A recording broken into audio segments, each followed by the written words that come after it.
little bit better than others, and that's what we're going to try to help you with.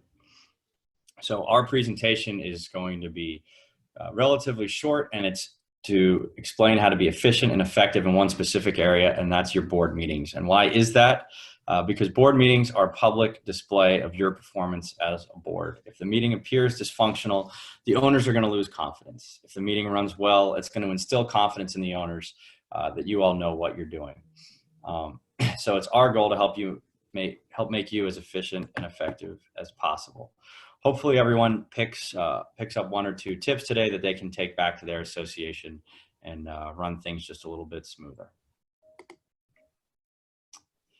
So normally I would ask for some input, but it's a little tough in this format. So I'm just going to kind of go through some things here. What defines a bad board meeting? Our experience, it's board meetings that run on for far too long. We see board meetings that can go 2, 3, 4 hours or more. They go way off topic. You go out on tangents. It strays far away from the original intent of the meeting. You come off the agenda. You take up items for discussion that were never on the agenda in the first place. You're disorganized, or perhaps management was disorganized or unprepared. You don't have the materials you need to make the decisions that you need to make. So how can we make that better? Well, our goal is to try to get board meetings to last an hour or less, unless it's an extremely complicated or controversial topic. Board meetings just shouldn't go on more than an hour. You should stay on topic and you should stay on your agenda. It's just the right thing to do so the owners who are there, or the owners, can show up and talk about the issues that they know are going to be discussed. You want owner input, but you want it without arguments, back and forth debate, fighting, yelling, etc. So we're going to hopefully give you a few tips that can accomplish that. So how are we going to do that? Well, we've created what we call 9 steps to an effective board meeting. And we didn't just come up with these. We have over 100 licensed CAMs that came up with this list. We had a training session and put them in small focus groups. And we asked them, through all their collective experience, what they thought were the most effective ways to conduct a board meeting. So this is a result of that. Not only is this a presentation, but this is also a blog article that we've written. We have a blog that has dozens, if not over 100 articles now at this point, all specific to community association management in Florida. It's called Florida Association News, and all of the articles that we've ever written are still posted there. You can go to www.readfan.org if you want to just peruse the blog, or you can subscribe and get monthly updates sent directly to your email. So we encourage you to do that. It's not just our own writing. There's a lot of republished articles from industry attorneys, industry CPAs, industry vendors, talking about issues that are very important to us as association managers and board members. So let's go into the first step, preparation. It's critical to be prepared before the meeting ever starts. Common problems we see is the agenda is set late. It may not have been distributed timely, or in some cases really at all, to certain members anyway. Agenda items get inserted at the last second.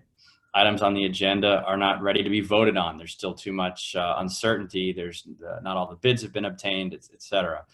Maybe the bids were obtained, but they're not even compared apples to apples. Those are all things that you want to address prior to the board meeting.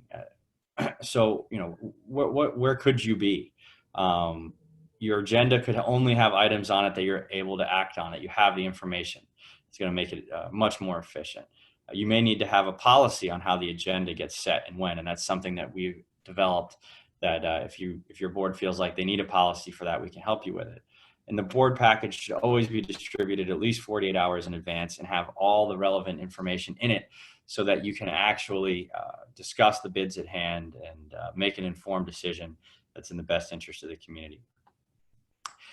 If the board doesn't understand an issue, or some of the board doesn't understand an issue, try to keep it off the agenda. You really want to be able to articulate your position on an item if it's going to be on the agenda. If it's not, the board's going to look unprepared, unprofessional, and they're going to lose some credibility in the eyes of the community.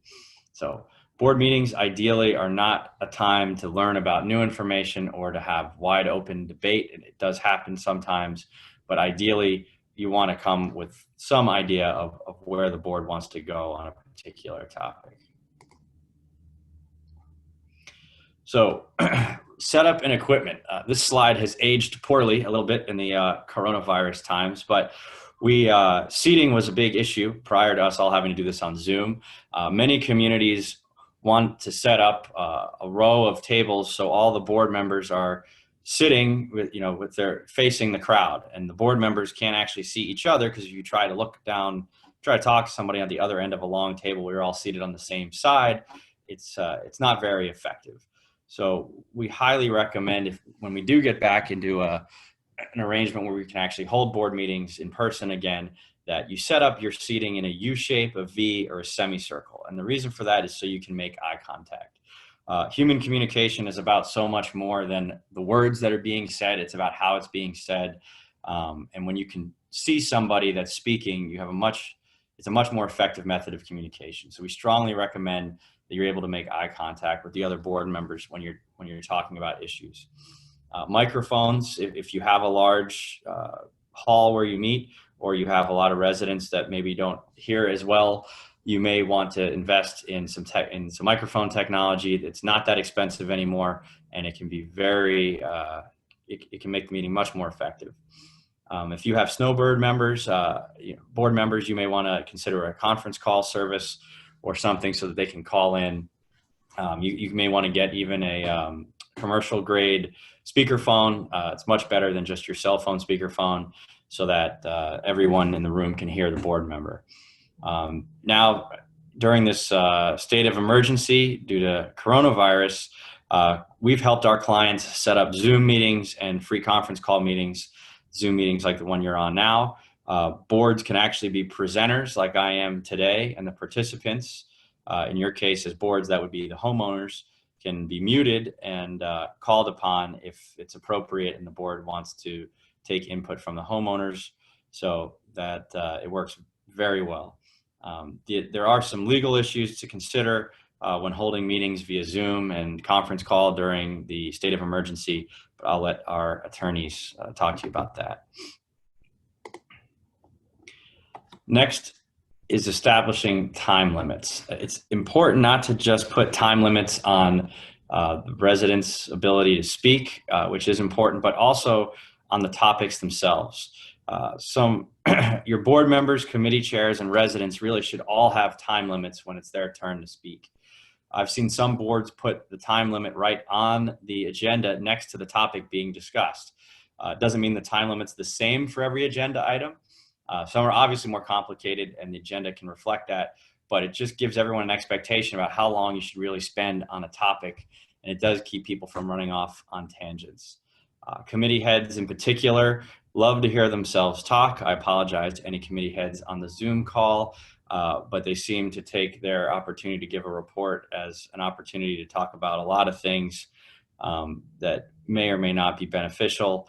I'll just tell you a quick story. I was at a meeting and there was a committee head giving a report, and she did a very nice job, and you could tell she was kind of done with the initial report she wanted to give. And she kind of stopped, and there was a pause, and it was a silence, and no one said anything. So she just felt like that was an opportunity to continue to talk because no one said thank you, and she didn't know how long she had, so she kept talking, and then she went on for another 5 minutes, and then she paused again, and no one wanted to be rude to her, and she kept going for another 5 to 10 minutes, and finally someone said thank you very much, but I'm not sure when she would have stopped if no one had said anything. So I think if she knew that she had 3 minutes to give her report, she would have condensed it into the most important things that needed to be said and moved on. And if you have multiple committees, you can imagine how you could quickly get to an hour just in committee reports if you're not careful. So time limits are critical, and they're just one of several different ground rules that are important to set up in advance of your meeting. It's absolutely critical that if you're going to have ground rules, and you should, that you set them up in advance. If you try to wait for a controversial topic to establish rules on how you're going to run your board meetings, it's too late. Everyone's going to think you made that rule up on the spot, and that new rule is just for them. The best board I've ever seen do this is a board that printed out all the rules in advance of every meeting. When the board would speak, when the unit owners had a right to speak, how many minutes each unit owner had a right to speak for, whether or not unit owners could give their minutes to other owners, all that stuff was addressed.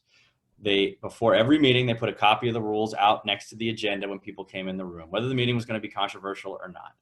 And they read them to everyone before they would ever start every meeting. Everyone understood the rules. The meetings were incredibly civil, and even when the controversial topic came up, it usually wasn't an issue. In fact, I was at one particularly controversial meeting, and a lot of people came, a lot of people who'd never been to one of their meetings before, and they used the same format. And when the people who were new to the board meeting started to get out of line, it was actually the regular attendees in the room, it wasn't the board, it was just the regulars, I'll call them, who actually kept the other owners in line because the expectation of what the rules were was so well set. And it was very impressive. So not everyone feels the need to do that, but it can be very effective and something you may want to take back to your community. The agenda. It's important to follow your agenda. The reason you make an agenda is so the people in the community know what's going to be discussed. If the board is consistently talking about things that weren't on the agenda, you're going to lose some credibility with the community because they're going to get frustrated that you're not telling them what's going on at the board meeting, and they don't want to come to necessarily every board meeting, but they do want to come to the ones that where the topics that are important to them are being discussed. So, in the interest of time as well, it's just very important to try to stay on agenda. Another thing with your agenda, if you have professionals at your meeting, be it your attorney, your engineer, a CPA, etc., please put them first on the agenda. No offense to the attorneys on our Zoom call today, but I've seen associations invite the attorney and have them sit in the back of the room and wait until all the committee reports are done and all the other, several other issues are discussed. And then finally, they bring up the contract or whatever the issue is that they wanted the attorney to talk about. And the attorney's been there over an hour and a half. It just doesn't make sense. Let the attorney go on first. Let the engineer go on first, especially when you're paying these people by the hour. It's respectful, and it's in the best interest of the association. And if there's a controversial topic, put that topic on the agenda first. What'll happen is you'll get a lot of people who don't normally come to the board meetings to show up when these controversial topics on the agenda. They all want to give an opinion. They're frustrated. They may be angry. If you try to conduct other business before you address this controversial issue, you're just going to have these people disrupting your entire meeting. All they're going to want to do is talk about the issue they're there to talk about. Get it out of the way, address the elephant in the room. And then often what will happen is a lot of those people will actually just leave, and you can, after you've talked about the controversial topic, and then you can conduct your business as usual. So I think it's very important to do that. And if the topic's extremely controversial, then don't be afraid to make it the only topic. Have a special meeting just for that topic. You don't only have to meet once a month. You can meet whenever the board sets a meeting and notices it. So keep that in mind. Letting the members speak. The members actually have a legal right to speak, but there's a lot of different ways about how and when you can do that. Like we talked about earlier, ground rules. I think it's very important to establish ground rules well in advance of how long members can speak on any particular topic. The generally accepted rule seems to be 3 minutes, that if you allow members to speak for 3 minutes on an agenda item, that's a reasonable amount of time. And you're not obligated to give residents, to allow residents to trade minutes or share minutes with others. So if someone wants to give their 3 minutes to somebody else, you don't have to allow that. Then going to kind of what format should the board adopt for when members should speak? The format that I see working the best is when the board takes up an agenda item and discusses it. Only the board. Then when they're all done, when each board member has said their piece on that topic, then they open the floor to the resident commentary based on what they heard from the board. Then once all the residents are done, very little back and forth, if any, the residents are just giving their opinions. Once the residents are done and within their time limits, then the board has option to either take discussion back up as just the board because they may have gotten feedback that changed their mind from the residents, or they may just move into a vote at that point. That way, everyone's been able to say their piece, and each group's gotten to discuss, and it seems to be the most civil format. Another opportunity for owners to speak is some communities let all the owners or any owner that wants to speak at the very end of the meeting on any topic that comes to their mind. Some people call it good and welfare. But the purpose of that is so that owners can vent about a topic that may be bothering them. It's not on the agenda, and it's very common. I even have an association that does it in the beginning because, like I said earlier, some people come just to talk about one thing, and they feel like if they can let everyone just get the thing they want to talk about off their chest first in the meeting, the rest of the meeting will go smoother, and they are pretty effective at that. So, Robert's Rules. So Robert's Rules should be a guide. It is not the law typically, although some documents do reference Robert's Rules. The attorneys can get into that a little more. It's really a guide for how to run a proper board meeting. The Robert's Rules is very thick. I don't know if there's any parliamentarians on the call today, but it's probably over 100 pages, and it can be incredibly complex and confusing. You do not need to be a Robert's Rules expert to be a board member. And you really don't want to get mired in the details of it. You just want to understand that you need to make motions, that motions need to be seconded, and that votes need to be taken and recorded properly, and just know the basics. Now, there is one motion that I will leave you with today, and I think it's probably the most important motion out there because it could literally give you hours of your life back. And it's 3 words, call the question. So that's a motion from a board member that forces the debate to end on the motion that was made and the issue at hand to be voted on if the call the question motion passes. So for example, if someone makes a motion that they want to approve the remar site of the pool, and then there's a huge discussion back and forth, and it's gone on for 30 minutes, and there doesn't seem to be any headway getting made, a board member could say, I want to call the question. I make a motion to call the question. If that gets a second, then what that means is the motion to call the question can't be debated. The board then has to vote to either end the discussion, or if the motion fails, calling the question fails, then the discussion can continue. But you need 2/3 vote to pass a call the question motion. So if 2/3 of the board votes to call the question, all the discussion is over, and then the motion to marsite the pool has to be voted on. So that's one rule you might want to take with you. It could save a lot of time. Don't criticize, condemn, or complain. So Dale Carnegie said it's always a good idea to try to win friends and influence people, and especially when they're your neighbors and shareholders. I think we added that part. But sometimes you get into a situation where there's a split board or just a very divisive situation in the community. You don't want to come to the meeting all fired up for name calling and getting into back and forths. And you really, if you think you're going to come to the meeting and it's going to be very difficult, there's going to be a lot of fighting, try to prepare a statement, try to think about what you're going to say in advance, try to keep your cool. You can't take things back, once they're out there, and you really want to try to do your best to, remain above board and run the community, effectively. People typically don't have faith in leaders that are calling each other names and et cetera. So try to do your best to be prepared, especially when you think there's going to be an awkward situation at a meeting. Try not to inflame the situation and make it worse. And the last one is minutes are not transcripts. So if I leave you with just one lesson today from our piece of the presentation, I want it to be this one. Too many associations take minutes as though they're a log for everyone who was not able to attend the board meeting of exactly what happened and who said what, and it turns into more of a tabloid or a gossip magazine sometimes than actual board meeting minutes. Your minutes are very important. They're a legal record of what's gone on in your association.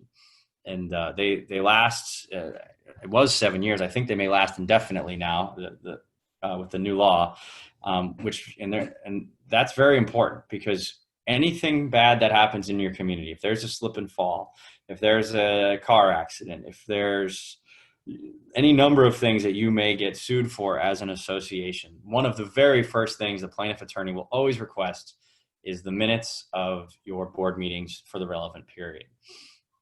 So what should be in the minutes? The minutes should have very few things. It should be when the meeting was called to order, who was in attendance from the board, any exact motions that were made, and they should be recorded verbatim. I see some people sometimes kind of record the gist of a motion. It really needs to be the exact motion made, the name of the motion maker and the name of the second.